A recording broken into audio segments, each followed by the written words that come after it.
So as we mentioned in the last video, not every legal issue has to end up in court. First, there are legal issues that are very clear, where a piece of advice from a lawyer or someone knowledgeable of the law can actually help you solve your problem.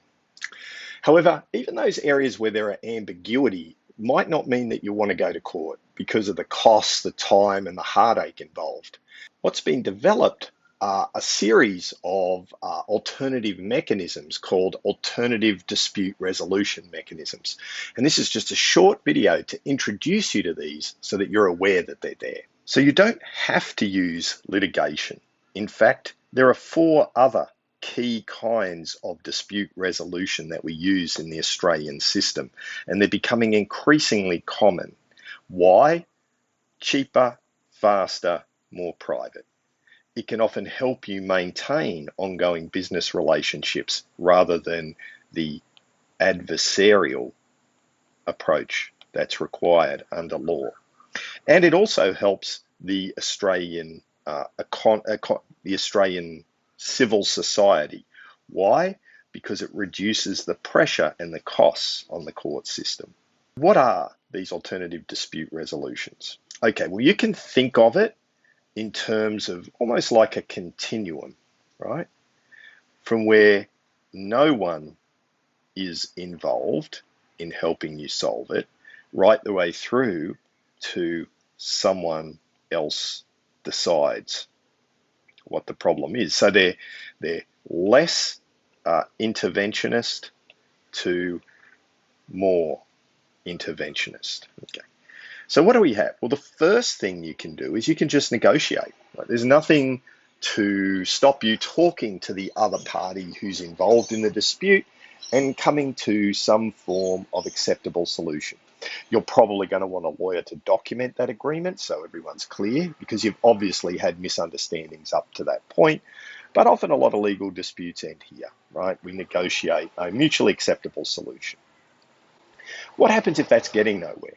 Okay, the second step you can go to is mediation. Now, this often happens when parties really are having trouble communicating with each other, because what you do is you get an independent third party, the mediator, and they act as a kind of go-between between the parties. The mediator helps the parties explore options, most often the options that they've come up with, okay? By they, I mean the parties. Okay, so the parties come up with their options. The mediator helps them explore those options. They're kind of like a facilitator. Right? A facilitator, if that makes sense. Okay. What happens after mediation? After mediation, we get conciliation. This is where the third party, the conciliator, is more active and starts to suggest solutions. Okay, so that's the core difference. The conciliator starts to suggest alternatives for people. Finally, we have arbitration. This is getting very close to a court because the parties appear before an independent third person and they make a decision that is binding. Okay, often use it in building disputes, etc. But as you can see, these options run from no one involved to someone else deciding. Negotiation, mediation, conciliation, and arbitration. Okay, so that's it. That's a lot of content this week yet again, but we've introduced some of those really core concepts about applying the law, finding the law, how to think legally, and some alternatives that are available if you actually do get into a legal dispute and don't want to go to court. Next week, we start on some really core content, real core legal content that we can apply some of these principles to when we do contract next week.